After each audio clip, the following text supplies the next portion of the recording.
शांत रहिए, चुपचाप रहिए, हेड को कूल रखिए। बम ब्लास्ट होगा तो आपको बीजेपी वाले पकड़वा के एनआईए के हवाले कर देंगे। देश बड़ा है, महत्वपूर्ण। अचानक से ममता बनर्जी नहीं, देखिए कई राज्यों में ये डर है क्योंकि इनके हाथ से चुनाव का नैरेटिव निकल रहा। इनके फ्रिंज जो हैं, और उनको फ्रिंज भी क्या कहूँ, वो तो मेन स्ट्रीम हो गया, तो वो कोशिश करेंगे ध्रुवीकरण की, फसाद की। तो जाहिर तौर पे हर पॉलिटिकल पार्टी को अलग अलग राज्यों में तैयार रहना है। कुछ भी हो, सौहार्द ना बिगड़े।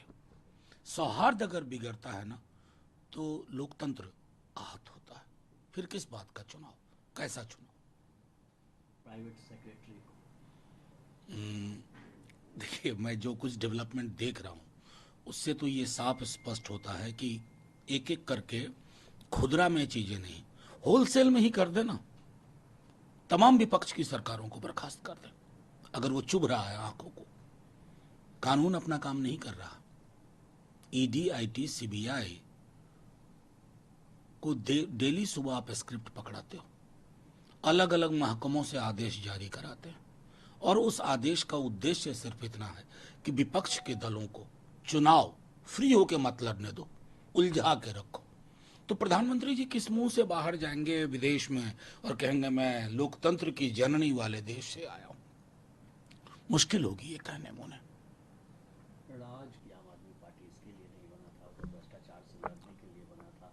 अब तो भ्रष्टाचार मैं ज्यादा नहीं जानता, सुना है कि इनके पास भी ईडी गई थी पिछले बरस शायद।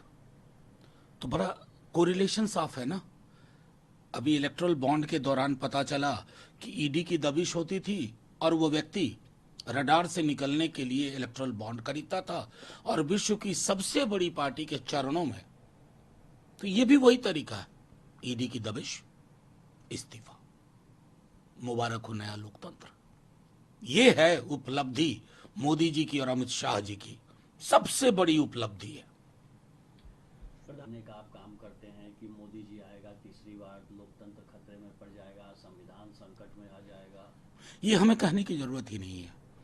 प्रधानमंत्री जी स्वयं भी अगर बैठ करके आकलन करेंगे, आईना सामने रख करके, उनको भी एहसास होगा कि उन्होंने लोकतंत्र का कितना बड़ा नुकसान किया।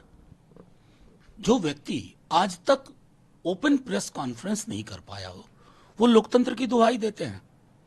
क्यों चुनाव के वक्त में आप नौकरी पे बात नहीं करते हैं साहब, महंगाई पे बात नहीं करते हैं, सामाजिक सुरक्षा पे बात नहीं करते हैं, पेंशन स्कीम पर बात नहीं करते हैं, स्कीम वर्कर्स पे बात नहीं करते हैं, भूमिहीनों को भूमि प्रदान की, इस पर बात नहीं करते हैं? किस पर बात कर रहे हैं? गुमराह। विपक्ष राह बना रहा, राहें तो आपने गुम की हैं। नहीं, गृह मंत्री भी निशाना साध रहे हैं। गृह मंत्री कह रहे हैं कुछ लोग गुमराह कर रहे हैं, सीए के नाम पर किसी की सदस्यता नहीं जाने वाली। राहुल बाबा अभी भी बात करते हैं तो वो कहते हैं कि मुस्लिम पर्सनल लॉ होना चाहिए। यूसीसी क्यों नहीं होना चाहिए? नहीं नहीं नहीं, किसने कहा मुस्लिम पर्सनल लॉ होना चाहिए? सपना आता है अमित शाह जी को, झूठ बोल रहे हैं। किसने कहा? चुनाव के समय सपना देखने लगते हैं। अरे इस पद पर सरदार पटेल थे, उनकी जुबान और अपनी जुबान का तुलनात्मक अध्ययन कर लीजिए। इसके आगे हमको कुछ नहीं कहना।